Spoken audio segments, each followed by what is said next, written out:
By now, I moved like a sleepwalker. I sometimes closed my eyes and it was like running while asleep. Now and then, someone kicked me violently from behind and I would wake up. The man in the back of me was screaming, "Run faster! If you don't want to move, let us pass you." But all I had to do was close my eyes to see a whole world pass before me, to dream of another life. The entire end section of Night by Elie Wiesel is about how the camps not only changed him, but the world around him and the people around him. Elie is faced with many challenges, especially towards his end part. We're right off the tail end of him being taken to the camps and the bombings and everything that's going into that. And he's kind of getting used to this life of encampment.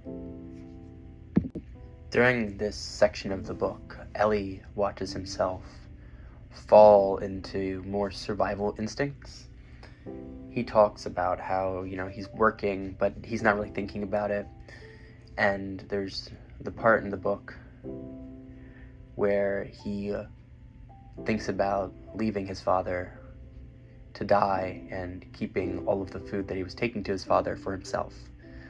This is a core change in Elie's personality from the beginning, where he has kind of lost himself, and instead of caring for his family like he did and worrying so much about them, he has this part in the back of his mind that has stopped caring.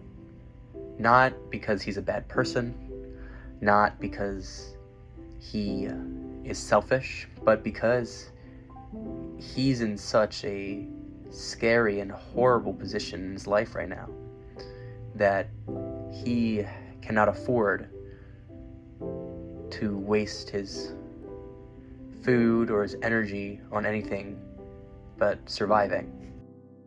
In the passage on page 106, he says, "When I woke up, it was daylight. That is when I remembered I had a father.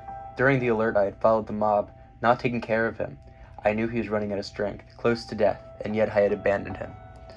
Elie is somewhat regretting his decision and ignorance in the moment to leading him to lead his father. And this is obviously very guilt-inducing for him, and he obviously is reflecting on it and thinking that it was a poor decision. And this displays that even though Elie has been changed by the camps, he's still the same person. But also, this is showing how Elie is reacting to the world changing around him, where his father, who is slowly but surely dying, and we do see later that he does not make it, is also a big change for Elie as he has to watch the world change around him. This is very different from the beginning, where Elie was kind of, even though he was not in the best living situation, he was still together with his family. Earlier in the book, on page 85, Elie says, "An icy wind was blowing violently, but we marched without faltering. The SS made us increase our pace. Faster, you tramps, you flea-ridden dogs."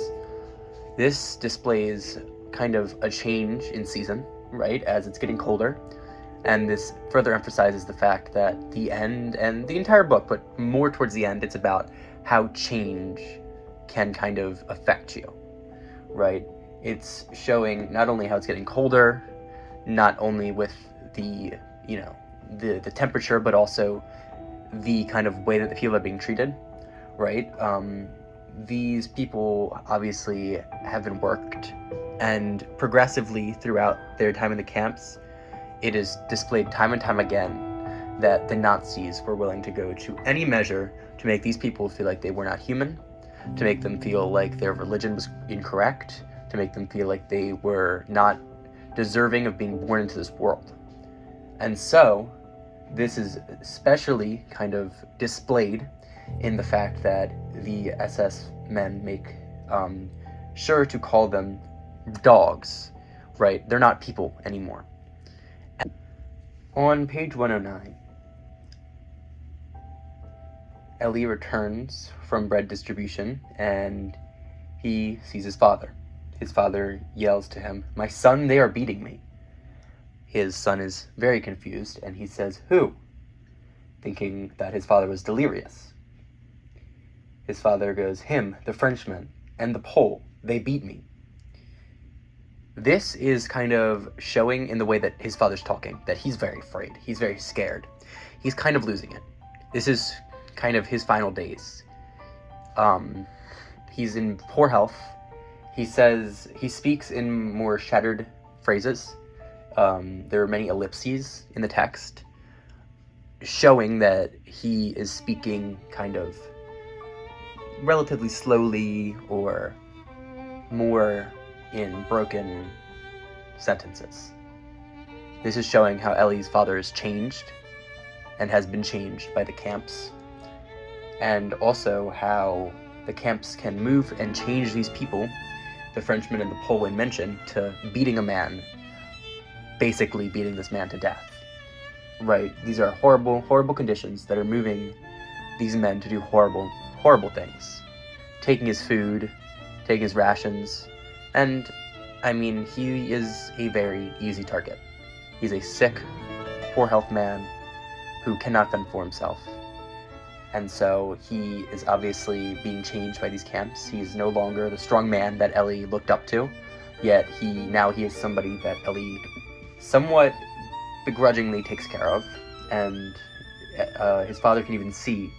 He says, "You at least have pity on me," on page 110, and Elie does pity his father, right? His father is in poor health. He recognizes that, and in ways he's taking care of him begrudgingly. He says this, that he knows that he's taking care of him begrudgingly.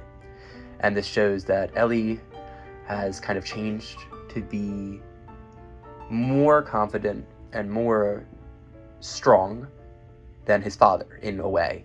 Not really necessarily by choice, but by situation and by evolution based on where he's put, and being in the concentration camp, changing him and changing his father.